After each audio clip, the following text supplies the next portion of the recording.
Right then guys, so we're going to be having a look at the Spectrum Flow Airbrush kit. So inside the box you've got your compressor, your airbrush pen, your hose which will push the air through, got your moisture trap, your plug and your different connections for different countries. You've also got this little help guide for troubleshooting. So I'm going to be using the UK plug, and to attach it you simply just push it on until it clicks, and then to release it you just press the button underneath. So if you need to change it, it's very easy to change between different plugs. So you just want to plug it in at the mains and then plug it in there and you'll hear the beep. Take your moisture trap and get this nozzle here and take the tube and wrap it around that nozzle. You just want to push it on gently until it's on quite tight.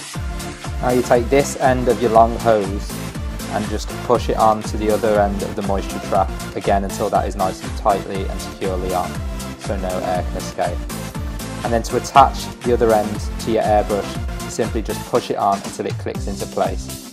It's very easy to do and you'll just feel it click into place, and to release you just pull down and it releases itself. So there you have the airbrush machine all set up and ready to go. You've got this cup on it when it comes, but you also have this larger project cup. Both of them have lids, which is ideal. This one is just bigger for a larger project, so you can put more ink in. So I'll show you a few techniques now. I'm just going to fill the airbrush up with some airbrush colour, just using this pastel blue colour.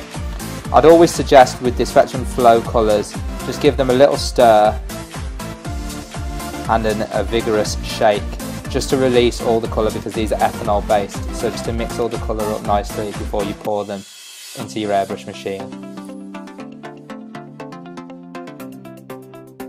Test a little bit out on some paper and you'll see that it's working. I'm actually going to add a bit of purple to this for the sake of the video so that it's more visible for you to see. So I would suggest, to help you with your starting out techniques, draw some shapes on a piece of paper, and then you can just practice keeping within the lines, spraying at different angles to create different techniques, like how it fades away there.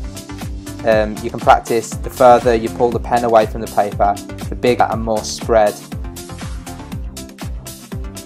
as you can see there by them 5 dots. I'm just going to try and colour in a few bits here by just trying different angles and practicing how far away I keep the pen. So the further away the pen is from the project, the more spread to the wider area you'll fill, but also not as dark. The closer you go, the darker it will be, and the more small and direct the colour will be.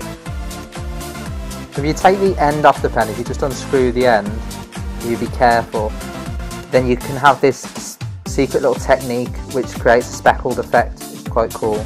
And you can also write with the airbrush if you go really close to the project. And that's just getting started with the Spectrum Flow airbrush.